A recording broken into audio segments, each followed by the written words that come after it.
இன்னைக்கு நாங்கள் ஈகார்டுக்கு வந்திருக்கோம். இங்கே இருக்க ஃபார்மர்ஸ் வந்து எப்படி அவங்க நிலத்துல இருக்க சாயில வந்து சாம்பிள் எடுத்து சாயில் டெஸ்ட் லேபுக்கோ இல்லைன்னா வேற எங்கேயும் எப்படி பரிசோதனை கொடுக்கணுன்றதான் இன்னைக்கு நாங்கள் டெமோவா செஞ்சு காட்டுவோம்.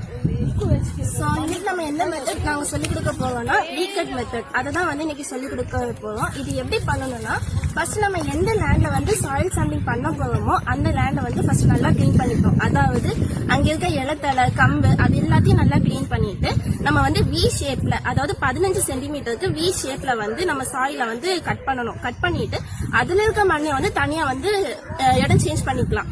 நெக்ஸ்ட் வந்து அந்த வி கட்ல நம்ம வந்து சென்டர் பாயிண்ட்ல வந்து நம்ம வந்து லைட்டா சுரண்டி கொஞ்சம் அந்த அளவுக்கு தேவையான அளவுக்கு மண் எடுத்துக்கலாம். அது